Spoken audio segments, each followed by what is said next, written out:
Look up at the night sky. Do it. Right now. You see a few hundred stars, maybe a couple thousand if you're lucky and far from city lights. It feels vast. It feels endless. Wrong. What you're seeing with your naked eyes is almost nothing. You're peeking through a tiny keyhole into a universe so large that if you truly understood it, if you really let the scale sink in, it would completely collapse your sense of reality. There are not just thousands of stars out there. There are billions of galaxies. Say that number out loud. Billions. Each galaxy is a city of stars, and the universe is a continent of such cities, stretching farther than your intuition can follow. And beyond even that, there may be more universes, more realities, more everything than the human mind was ever built to handle. Let's start with something familiar. Your home galaxy, the Milky Way. Imagine you're floating above it, far enough away that you can see the whole thing at once. It looks like a giant, glowing pinwheel, a bright central bulge with long spiral arms curling outward. The Milky Way is about 100,000 light years across. Stop. Think about that number. If you could travel at the speed of light, the absolute cosmic speed limit, it would still take you 100,000 years to go from one side to the other. Inside this giant disk are around 100 billion stars. Some estimates say 200 billion, some say 400 billion. The exact number doesn't matter. What matters is that it is enormous. If every star were a grain of sand, the Milky Way alone would be like a beach, stretching for miles. Our sun, just one of those grains. One completely ordinary star located in the quiet suburbs of the galaxy, far from the crowded, dangerous downtown near the center. Around our sun orbits a family of planets. One of them, a small rocky world covered in water and air, happens to host you. When you stand outside at night and look up, you're not really looking up. You're looking along the plane of the Milky Way, into the thickness of that stellar disk. The faint hazy band of light you see, the combined glow of billions of distant stars, blurred together by distance. To your eyes, it's a stripe across the sky. In reality, it's the cross-section of your own galaxy. Now here's the first mind-bending step. For most of human history, we thought the Milky Way was the entire universe. We believed this was it. One great island of stars floating in a dark, infinite sea. Then, about 100 years ago, something revolutionary happened. Astronomers pointed bigger and better telescopes at faint, fuzzy patches of light in the sky called nebulae. Some of them were nearby clouds of gas, yes, but others were something else. When we resolved them clearly, we saw spiral structures, dust lanes, star clusters. They were galaxies, entire other Milky Ways, extremely far away. The universe suddenly expanded from one galaxy to billions. We realized that the Milky Way is just one member of a vast population. Our local neighborhood, called the local group, contains about 50 galaxies. The Milky Way and the Andromeda Galaxy are the two giants in this group, each with billions of stars. Around them swarm dozens of smaller dwarf galaxies like tiny islands orbiting great continents. But the local group itself, just one small piece of a much larger structure, a massive cluster of hundreds and thousands of galaxies all held together by gravity. Picture a swarm of fireflies on a summer night. Each light is a galaxy. They gather into clusters connected by faint bridges of even more galaxies. This is how the universe looks on the largest scales we can see. It's not random, it's not uniform, it's a cosmic web. Filaments of galaxies stretch across space like glowing threads. At the intersections of those threads are huge clusters where thousands of galaxies gather. In between the filaments are vast cosmic voids, enormous regions of almost nothing where you could travel for hundreds of millions of light years and encounter almost no galaxies at all. If the Milky Way is one city, then a galaxy cluster is a country. A supercluster, made of many clusters linked together, is a continent. And the observable universe is the whole planet. How big is that planet? The part of the universe we can see, the observable universe extends about 46 billion light years in every direction from Earth. That's not a typo. Light has only had 13.8 billion years to travel, but because space itself has been expanding, the most distant galaxies we can see right now are about 46 billion light years away. So the diameter of the observable universe is about 92 billion light years. Inside that unimaginable volume, astronomers estimate there are roughly 2 trillion galaxies. Not 2 million, Not 200 million, 2 trillion. Write that number down. Look at it. Each galaxy on average contains maybe 100 billion stars. Multiply those numbers. 2 trillion galaxies times 100 billion star each gives you a number so large that saying it out loud feels pointless. It's a 1 followed by about 23 zeros. That is the number of stars in the observable universe. And remember, stars often have planets. Our own observations of exoplanets, planets orbiting other stars, suggest that most stars have them. Many stars have multiple planets. So there are likely more planets in the universe than there are grains of sand on all the beaches of Earth. Pause. Let that sink in. Every time you've stood on a beach and let sand run through your fingers, you are holding more grains than you could count in a lifetime.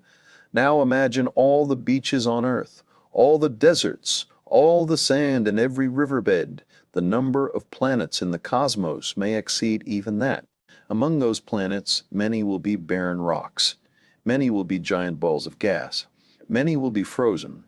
But statistically, some must have conditions like Earth, oceans, atmospheres, stable temperatures, chemistry rich enough to experiment with life. Given billions of years and trillions of tries, the odds that life emerged only here, around one ordinary star and one ordinary galaxy, begin to look very small indeed. So the first part of what lies beyond the cosmos you think you know is simple. More stars, more galaxies, more planets, more opportunities for complexity. When you see a photograph of the Hubble ultra-deep field, it looks like someone tossed a handful of glitter onto a black cloth. Every speck of that glitter is an entire galaxy, some so far away that the light has been traveling toward us for more than 10 billion years. When that light left those galaxies, the Earth didn't exist yet. The Sun didn't exist yet. The Milky Way was still forming. You're seeing baby pictures of the universe, ancient snapshots of galaxies when they were young, still assembling, still growing. And yet, even those deep images are just narrow keyholes into the sky. The whole sky could be covered with such images, and they would all be filled with galaxies, no matter where you point your telescope. If you look deep enough, there they are. Billions of island universes scattered through space, each one a laboratory for physics, chemistry, and perhaps biology. At this point, your mind might already feel stretched thin, but we've only been talking about the observable universe, the part we can see because light has had time to reach us. There's no reason to think that the universe ends there. Beyond the edge of the observable universe, there is almost certainly more universe. Space could extend much farther, perhaps infinitely. Our cosmic horizon is like standing in the middle of an ocean and seeing the circle of the horizon around you. It feels like the ocean ends there, but you know it doesn't. If you could rise higher, you would see more. No matter how high you rise, the horizon expands. But there's always more ocean beyond your view. So imagine this. The observable universe, with its 2 trillion galaxies, might be just a small patch of a much larger universe that we will never see. Beyond our horizon, there could be regions of space where galaxies move away from us so fast that their light can never catch up. To us, they're forever hidden. From their point of view, we're the ones beyond the horizon. The universe is bigger than big. It's larger than any word you know for large. When you say billions, you're already lost because your brain was not built to handle these numbers. It tries to shrink them, to domesticate them, to make them feel like something you've experienced, but you have never experienced anything like this.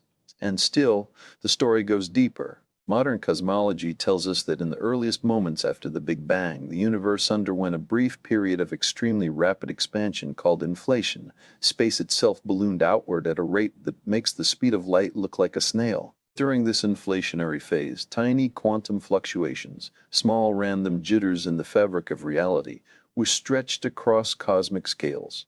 When inflation ended, those fluctuations became the seeds of structure. Regions slightly denser than average pulled in more matter, eventually forming galaxies and clusters in the cosmic web. Here's the mind-collapsing implication. Inflation might not have been a one-time event. Some theories suggest that inflation could be eternal. In different regions of space, inflation might stop at different times. Each time it stops, a new bubble universe forms with its own Big Bang, its own physical constants, its own cosmic story. Our observable universe would then be just one bubble in a vast multiverse foam, like a single bubble in an infinite boiling pot of water. In some bubbles, the laws of physics might be similar to ours. In others, they might be so different that stars never form. Atoms are impossible. Time behaves in ways we cannot imagine. We don't yet know if the multiverse is real. It might be. It might not. Right now, it's a speculation, a mathematical consequence of some theories rather than a directly observed fact. But even if you ignore the multiverse, even if you say, let's just stick with the observable universe, you're still left with a reality so vast that calling it big is an insult. 2 trillion galaxies, each with hundreds of billions of stars. Each star with its own system of planets and moons and comets. Each galaxy moving, colliding, merging over billions of years. Entire galaxies can pass through each other like ghosts, their stars so far apart that hardly any collide, but their gravity tearing them into new shapes. The universe is not a static picture, it's a living, evolving, dynamic structure. Now bring yourself back. You're standing on a small planet, one of 8 around a mediocre star, living in the outskirts of one galaxy among trillions. Your entire life unfolds in a thin film of air and water hugging the surface of this rock. Everything you've ever done, every person you've ever met, every love, every fear, every argument, every success, every failure, all of it has happened in a region of space smaller than a grain of dust compared to the cosmos. That realization can make you feel small, even meaningless. But it can also do the opposite. It can elevate you. Think about this. You are made of atoms that were forged in stars. Those atoms have spent billions of years wandering through the galaxy, pulled by gravity, pushed by radiation, trapped in rocks, dissolved in oceans, breathed in and out by countless living things. Now, for a brief moment, they've assembled into you, into a pattern of matter capable not just of surviving, but of understanding.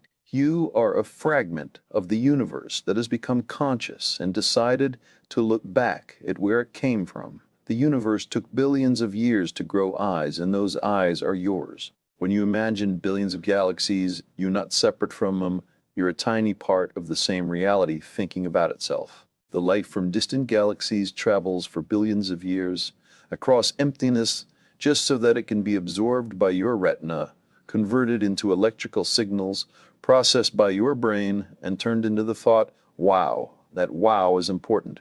It's not a trivial reaction. It's the universe recognizing its own scale.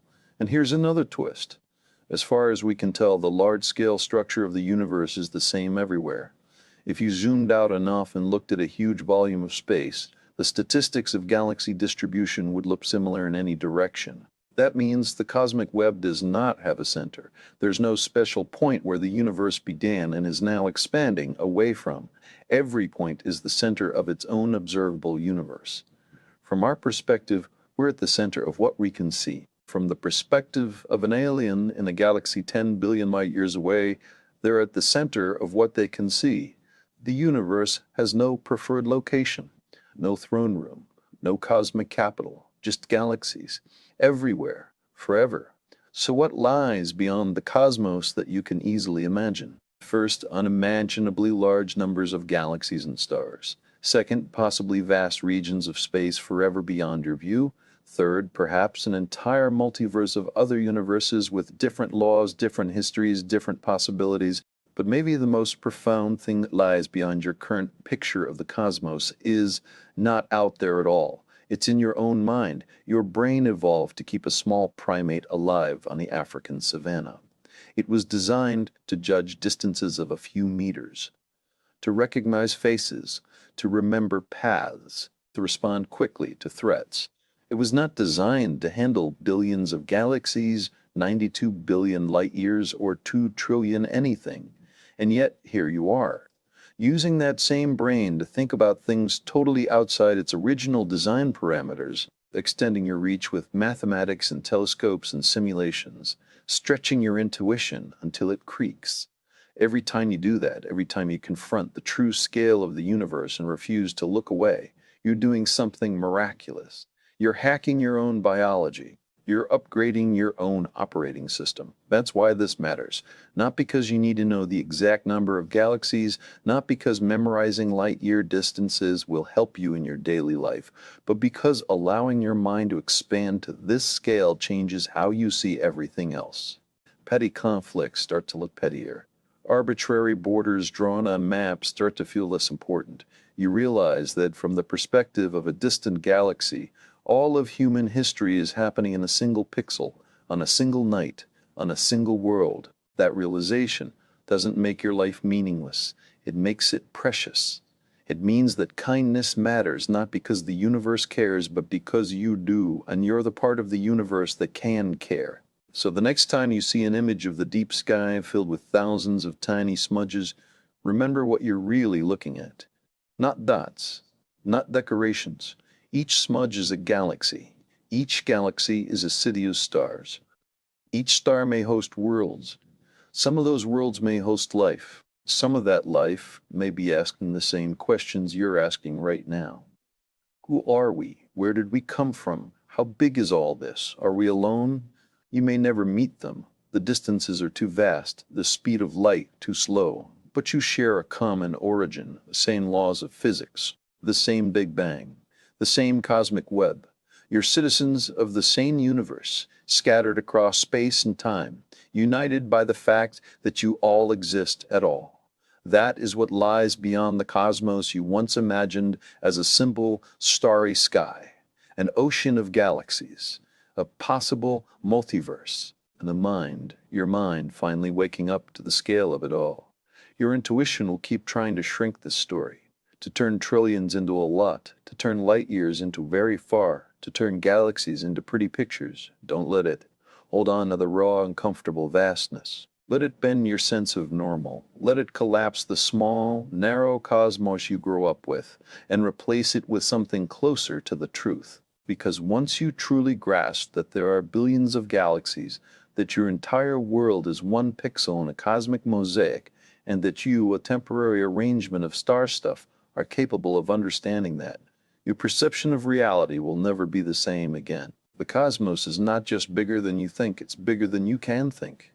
And yet somehow, you're thinking about it anyway.